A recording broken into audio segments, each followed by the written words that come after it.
Hi, Mark. Hello, Human. How are you? Good. How are you? Yeah, good, thanks. Thank you for coming out. Really appreciate it. No, thanks for having me on the channel. Much appreciated. How does it feel to be on the other side of the conversation? It's a foreign territory concept? for me. Yeah, so I'm Well, usually on the other side of the mic. So let's start off with your name, your camera, your coffee or beer of choice, if that's okay. yeah, I'm Mark Davidson, photographer and radio producer from Melbourne. I know this is coffee and cameras. I just had a beer. It was a lager, but normally long black or a flat white for me. So pretty basic. Nothing basic about good coffee. Yeah. Where would you like to go, Mark? I'll tell you what. Let's go. Head towards the river and walk up South Bank. Sounds amazing. Let's do it. Well, thanks again for coming out. I'm excited to chat to you and interview. I feel very excited because usually you're the one who's doing the interviewing with John on the podcast. And yeah, it's so. For those who may not know, I do a podcast with my buddy John ST called Street Life. It's a street photography podcast that we started about a year ago, and I love doing it and just love having conversations with photographers, and we've been so fortunate. You know, so many photographers are given their time and willing to come on and have a chat, and it's been awesome. So. But yeah, as you said, being on this side of the camera and the mic is a bit different to me. I don't really like talking about myself. I like talking photography, but yeah, I'll do myself to fish out some details from you. But we'll definitely put a link to the podcast in the video description. So thank you. I'll be surprised if people who are watching this aren't already listening to your podcast, but definitely we'll put a link in there as well. You've got a Leica M6 with you today, shooting film. Maybe we'll talk about that. Sure. Well, film. What got you into starting using film for photography? So, I don't know if you watch Paulie B's YouTube channel. Yeah. I mean, I just decided that everyone in New York City seems to have a Leica M6, so I just thought I'd join the cool boys club and get one. But no, it's I bought it about a year ago, and I hadn't really shot film much before. I was lucky enough to sell a few photos and stuff, and got a bit of cash, and I just I found this beautiful looking thing in Japan. Mint condition. Yeah, mint condition, and started shooting film, and I haven't looked back. You know, now I shoot pretty much 80% film. Okay. Yeah, so it's been a bit of a change. I still love shooting digital, and I do it in I guess when the need arises, mainly at night when I'm using flash, that kind of thing. But just for the day to day, I just love taking this out. You know, I've got 3 cameras at home: the Ricoh, Fuji, and this. And when they're all looking at me, staring at me when I walk out the door, this is the one that I want to pick up. You know, and not a feeling. I just love black and white photography and what film does to a photograph. And I've just loved experimenting, trying new different things, and yeah, I'm absolutely loving it. You experiment quite a bit. I mean, since I've been following your work, I think what I knew you for before was your intentional camera movements with flash. Yes. And you've got some really incredibly unique photos out of that. Oh, thank you. Of course, it's seems like you're experimenting again. You're changing things a little bit. Yeah. Obviously, you're on analog now. And if I remember correctly, you said and we share this, I believe, is that you're enjoying those imperfections that you get out of film. Yeah. Would you want to talk a little bit about that? Sure. Okay. I mean, I'm not really massively into gear, to be honest, and you get a lot of photographers, and you know, people are into what they're into. You know, I'm happy for anyone who wants to go out and talk gear and stuff, but it's not what drives me really. So when people talk about their lens being tacked sharp or whatever, I'm like, yeah, I'm not so driven by that. You know, I love the imperfections of film. You know, the blur, the grain, everything. That's what excites me about getting a good photo. And as you said, I was using flash and intentional camera movement for a long time. And yeah, that was awesome. I've sort of been shooting it for a few years. I just noticed now a lot more people are doing it, which is fantastic. You know, people should be shooting what they want and experimenting. But just because everyone started doing it, I was like, I'm not into it anymore, you know. So I just wanted to try something different. So I've just been ruining film, to be honest. Did you say ruining film? Yeah. Okay. So, tell me more about that. So, well, even today I was shooting at the football, and you know, doing handheld exposures for like 3 seconds, which is just a total waste of money because it's just going to come out shit. But the one time you can nail it, it's worth it, It's worth it. And even if there's just some little element of the photo that you're like, that looks really good, you just want to go out and repeat that and build on that and find a good frame. So it's most of my photos are rubbish, but the one time you get a good one, the humility of these photographers, it's unbelievable. So okay, let me pick this up a little bit with you, because you said this the other day we were chatting about, it was last night actually, you were saying that you go back to the same location. Yeah. And I was thinking about that last night and this morning, and then what you're saying now, it seems like you go to experiment and then you have something in mind that you're trying to create. Is that right? Yeah, it's a good question, because normally, like, if I describe what I do now, I'd probably just walk around the city and take photos and I did a lot of fishing, as I call it, back in the day when I first started photography, doing light and shadow stuff. So I would fish for half an hour in one spot, and then I moved away from that and would just go out and photograph and walk around and not park in the one spot. But now, I do both really. So if you are looking for moments on the street that you can't replicate, so it's not like I'm going out to get that same moment again. It's more the feel of the photograph. So when I was a much younger man, so about 2008, 2009, loved living in Melbourne. It was fantastic. I was, in my 20s. It was fantastic. I just turned 40, so I'm officially old now. And so, but I moved to London, lived there for 5 years, and in 2014, I wanted to move back because I just loved Melbourne.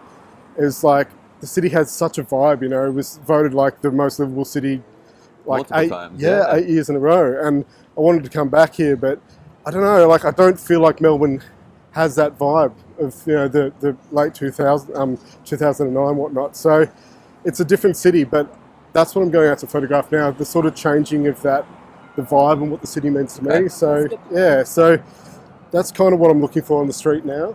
Sort of more of a feel rather than a specific moment really. So would I be right in saying that you're trying to capture emotions of how you're feeling and how the city makes you feel in your photographs? 100%, yeah, definitely. Which is a bit of a nebulous concept, really. It's hard to sort of nail that down, but I mean, we all love a moment. If something amazing happens in front of you, you want to capture that too. So it's doing everything really. So I still do the flash stuff, still, even the light and shadow stuff. If you see it, you may as well take it, So I still just love photographing everything, but even though I'm doing these sort of different styles or feels or whatever, I just want the language to be the same. Like, I want it to be consistent in that sense, in that mood, in that feel. So which is fun to experiment and play. Again, that's one of the things I've mentioned to you multiple times. I love the fact that you experiment so much. When do you decide it's time for the next phase? Like, do you have a moment, you wake up one morning and go, you know what, I'm done with this, I want to try something else, or what is it? No, do you know? Is it something that comes up over time and you go, you know what, I think I've done what I can with flash and I'm kind of getting tired of it, or I'm done with light and shadow because I think I've done what I can with it and it's time to move on to the next thing? Yeah, it's a really good question. I mean, I don't think I'd ever say that I'm done with it, because I still love doing flash. I went to Hong Kong. I know I said on the podcast that I put the flash gun away, and I largely did this time in Hong Kong, but I still did go out and use take use a little bit at night. And so I'm never completely done with a style or whatever. I just love doing everything and just seeing what happens. So it's funny. I think we were talking earlier about light and shadow stuff, which is what I started doing, and I'm really happy that I did that because it taught me to use the camera properly, shooting in manual mode and whatnot. So I love doing that. I just felt that it wasn't for me after a little while. I think you felt the same. Yeah. You said, and but Trent Parks just released another version of Monument, and he's got this light and shadow shot in there. I'm like, it's cool. It's a cool shot, Which one is it? I just got his book. It arrived last week. I saw an article on the Guardian, and they included one of those. I assume it's in the book. I don't know if it's in my version. I don't know if he's put it in this latest version, but it was just a sign-on streetscape of, you know, shadow and people walking through the light, and it looked really cool. I'm like, man, it's good enough for Trent Park. Jeez, you know? man. He's got some absolutely bonkers stuff in there that I'm just like, when it comes to creativity and pushing boundaries, which I think what you're doing at the moment is like, you're exploring, you're trying something, and you say you're wasting money on film, but I feel like it's just part of the journey. You're just pushing the boundaries. We were talking about Knox Birdie earlier. Oh, okay. This is going to be fun to edit. And his recent stuff that I absolutely love. I've loved his old stuff, but now he's got this kind of sun black hole thing going on. Just holy shit, this is incredible. He's such an inspiration, Knox. You know, like that black hole sun photo. Yeah. It's incredible. Look, that's what I like in photography. Like when I see a photo, I'm like, I don't know what that is. I don't know how to do that. But it looks incredible. Yeah, that's what inspires me. You know, just to keep pushing and trying to get new ways of viewing photography and capturing a photo. And I remember I was with Knox at the NGV, and he said, "Mark, right, come in here," and he was photographing the sun hitting the reflection pool outside the NGV, and it looked like stars. And he posted that photo the other day. It's incredible. I was like, what he notices is like, it's the eye. It's not just the eye. It's the having the vision. Which again, I'm trying to bring this back to you because you have a certain vision, and I believe that Trent is an absolute artist. And same with Knox. Sorry, that's what I said. Knox and Trent.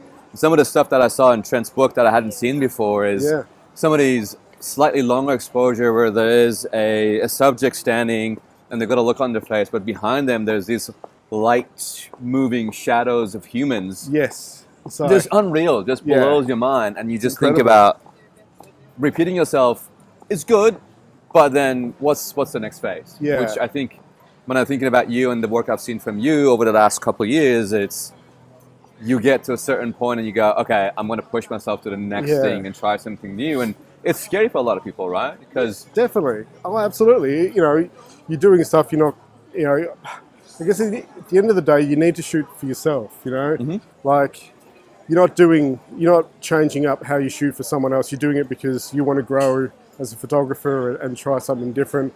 And look, I don't want to be schizophrenic about it and just do multitudes of different styles and stuff, but I just love playing. I love experimenting with the form, with the medium, and I don't think that I put a hard full stop on a style of shooting. I just think that I just want to expand the repertoire, you know what I mean? So, yeah. How does it affect your... Thank you for the lights. It's better. Good timing, thank you. We have hired a whole... These are all extras on the video? No, obviously, I'm joking. Terrible jokes. How does it work with your confidence? So when you're starting something new that you haven't done before, does that chip away at your confidence for a little bit, or how do you manage that if it does? Well, no, not really. I mean, I don't really post on Instagram anyway, so no one sees but the even work. for yourself, like even when you get your film back and... Oh, yeah, no, it's good. But do you know what? There's something weird about film, right?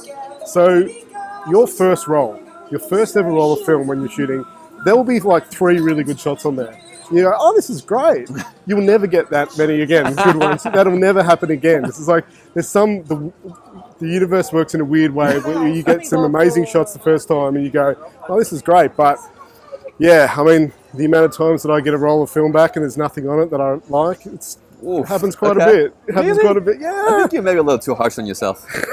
Well, so you just pissed away $17, but it's, but I love it though, you know, and it's like unwrapping your Christmas presents on Christmas Day when you're getting a roll of film back, and you know, to seeing what's on there. It's great, and I wouldn't change it. You know, it makes so much sense to shoot digital. Like, and a lot of the old school photographers are like, why would you bother going back to film?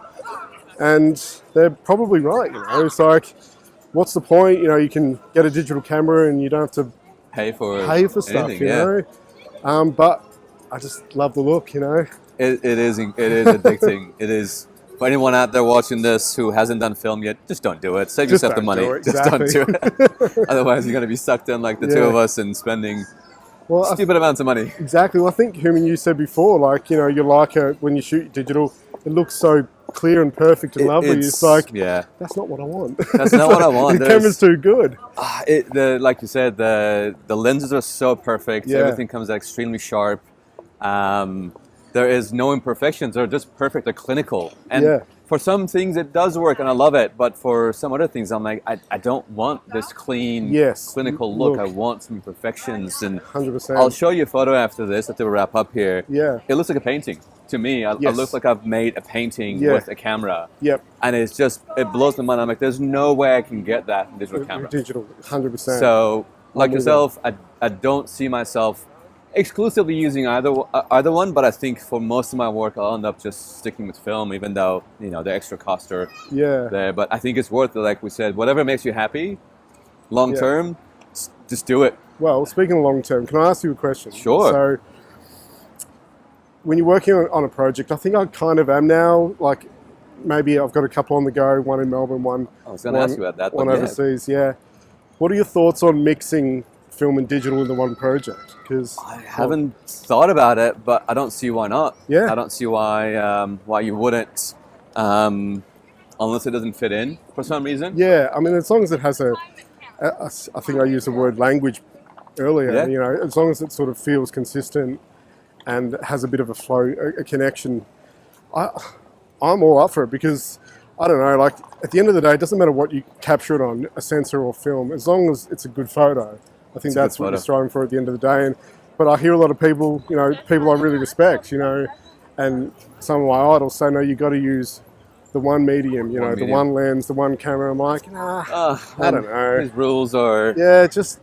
Who comes up with them, why to come up with them. Everyone's got an opinion. I mean, do what makes you happy, do what works for you. Yeah, I think so. I just remember, actually, for work, I was doing what's called the heritage tour. So we kind of showcase a little bit of our history, where we were born and all that, and what we love in life. And at the end of it, I had some of my photos that I wanted to share with my colleagues. And it was a mix of digital and analog. And I kind of sequenced it a little bit. I didn't spend too much time on it, but I didn't feel like it was...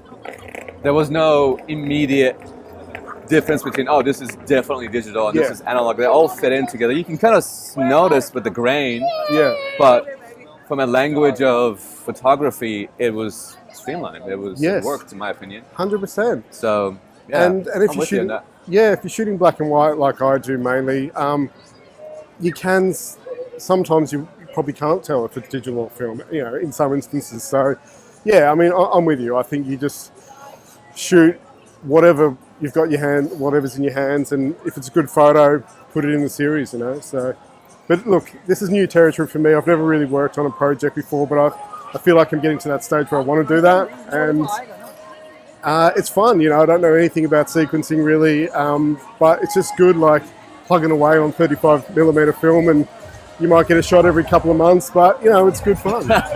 So. What's I was actually going to ask you as we walk past the very club, crowd. What I mean, I know how much you love photography. I know how passionate you are about it. Obviously, it seems like it's something you think about every day. Yes. Right? Yeah, 100%. Yeah.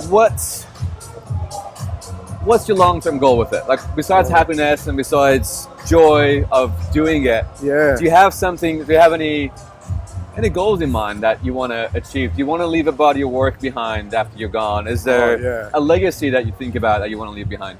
Yeah, it's, I mean, something I'm starting to think about a little bit more. Like, it's such a good question. Don't be humble. Don't be humble. I mean, I'd definitely love to do a book one day. I think that's something I've been thinking about. I just released a zine with my good friend Renata, and going through that process and printing that zine was so fun.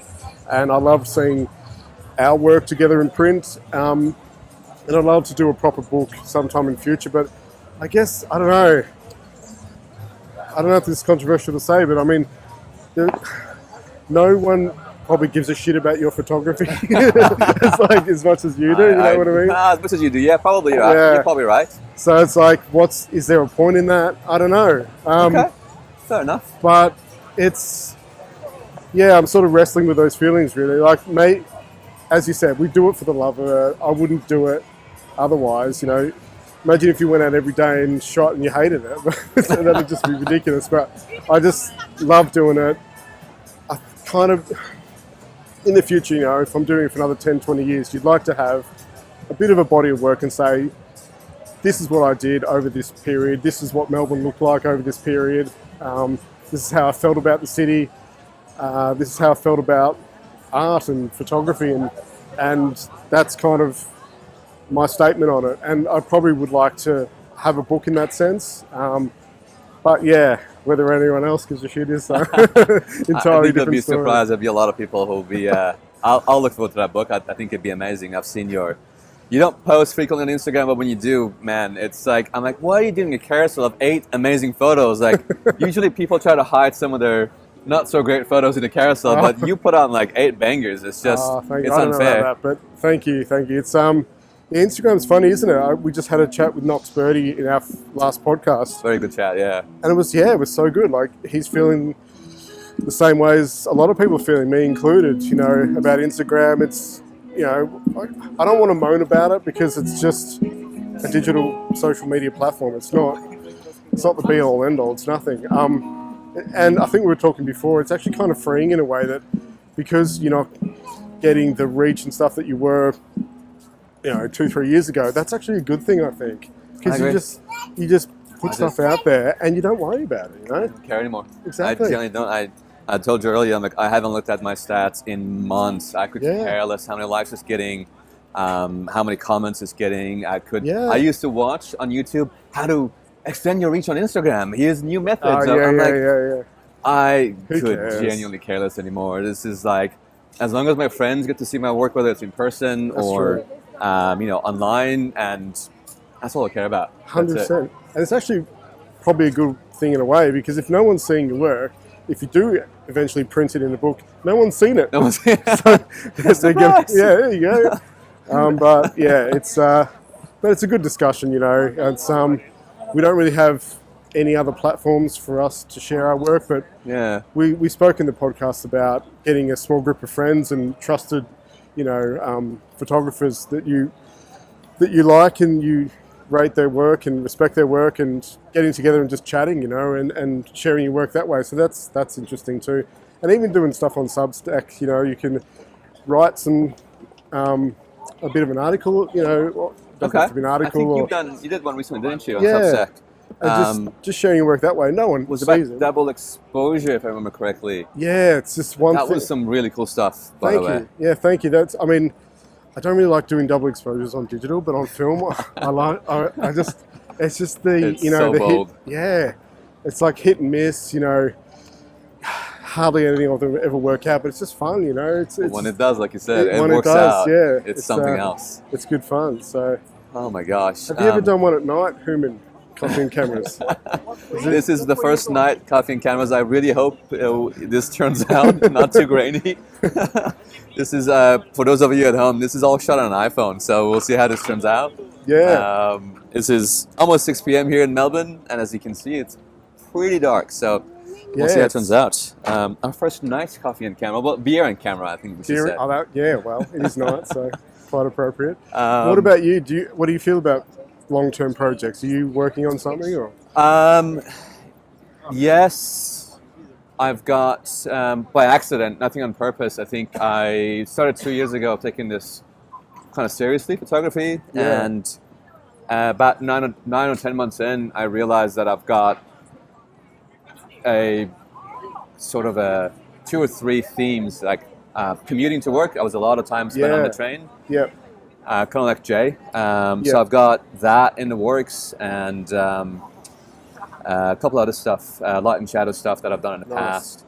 So, and then as you know how it is, like as you go, you start to go, oh, I'm actually really into this specific, not genre, but for example, this is going to sound probably a little bit strange, but shoes. Something that actually, I've got a few photos of that. It's probably going to be very long term. I used to sell shoes when I was very young. That was my probably second job I ever had. So, and is this shoes on the street or like shoes? People wearing shoes, just walking around, cool. trying to find something that's a little bit abstracts with slower shutter speed. Yeah. Again, it's in black and white, but it's not entirely planned. If I'm out like yourself, if I see something that I like, I'll take a photo of it. I don't go specifically to photograph just light and shadow, or something just catches shoes, your eye. Or just commute. Like I'm on a train to work twice a day, so Yeah. I used to be on my phone during that time. Now I'm just looking around and trying to find something that I want to photograph. Oh, that's cool. Is it like fancy, unique shoes or just like sneakers and stuff? Fancy, unique shoes. Yeah, cool. So I used to sell salon shoes, which are like high-end stiletto heels and ponytail shoes. So yeah, cool. Yeah, we'll see how it turns out. It may not even come out, but we'll see how it turns out. It's something to work on, you know, so that's cool. We've been filming for about 25 minutes, and I'm happy to talk to you for another hour concerning about light. But I want to ask you about the zine, because I asked Renata about the zine, the process you guys went through. How did you pick your photos? Yeah. Because I think a lot of people at the moment, I've noticed a lot of zines are coming out, which is really exciting. Yeah, so to see good. Physical work come out, and I bought quite a few recently because firstly, I want to support my friends, but secondly, I actually enjoy consuming photos physically. Me too, my book purchases have gone up a lot recently as well. I've bought quite a few books. So how was the process there? Like, what did you guys... Was there a theme you chose for the zine, or was it just some of your best work, or how did you go about that? So, I don't know if it's a little bit selfish, but we decided to do black and white, which is kind of what I do. And Renata's got so much good colour work, you know.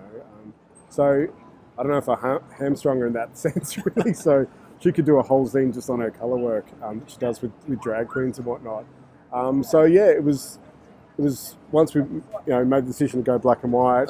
We printed 100 photos each, and just was swapping around, seeing what worked. They didn't have to be like obvious pairings, like hat, that kind of stuff. We didn't want to do that, but just photos that felt right together, and I was probably a little bit more casual. Renata and Sally Coggle, who worked on the zine much more than I did, to be honest. They were amazing. So they did a lot of the sequencing.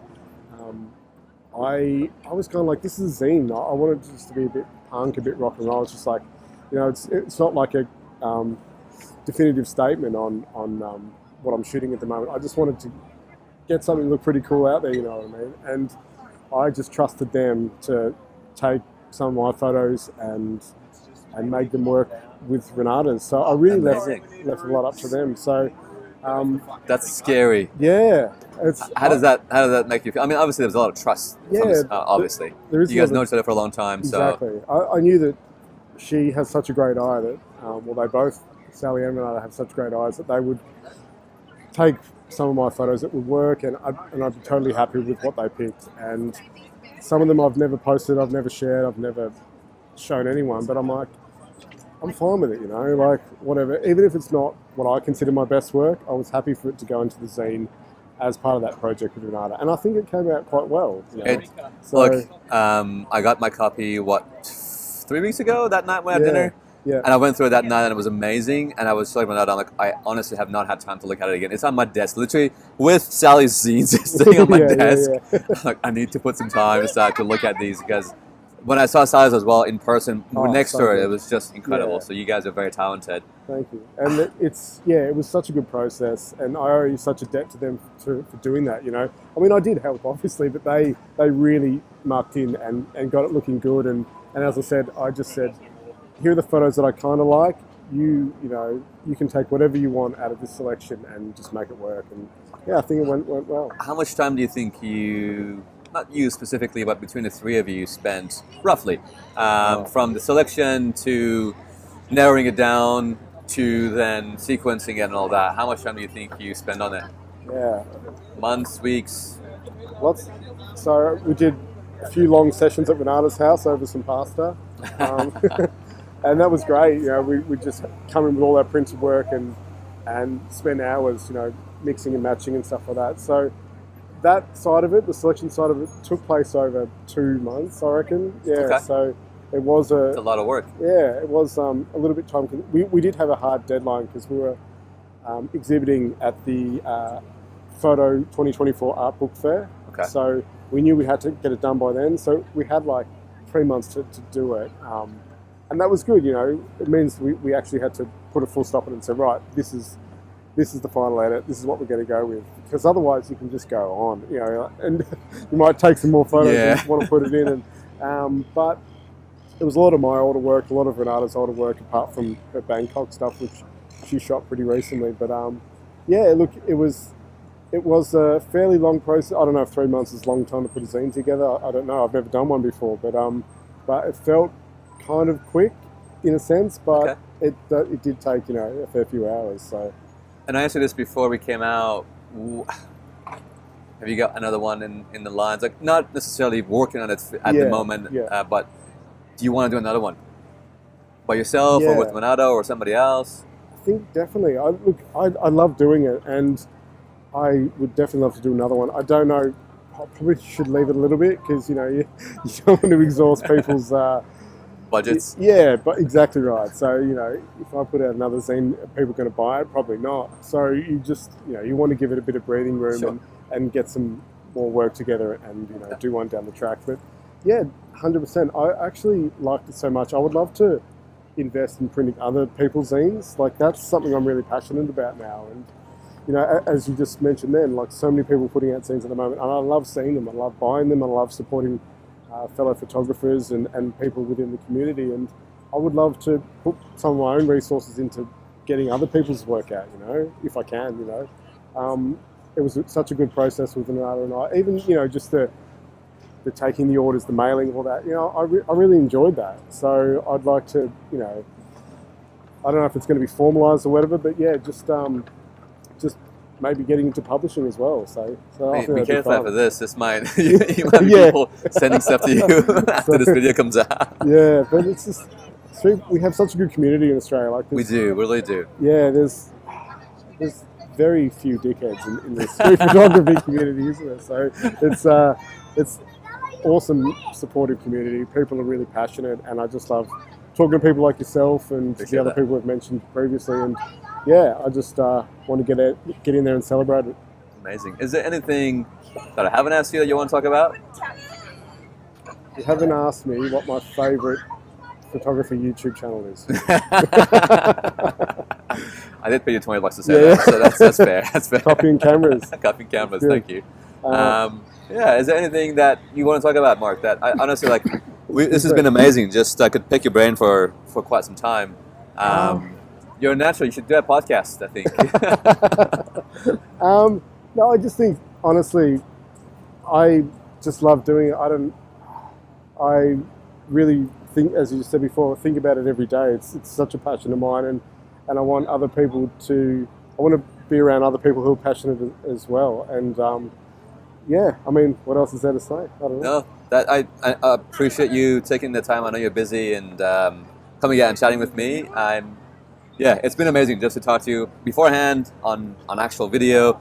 So yeah, thank you, Mark. Really appreciate it. Thank you. Thanks for coming out. No worries at all. Cheers, mate. Speak soon. Yeah. Bye. Bye.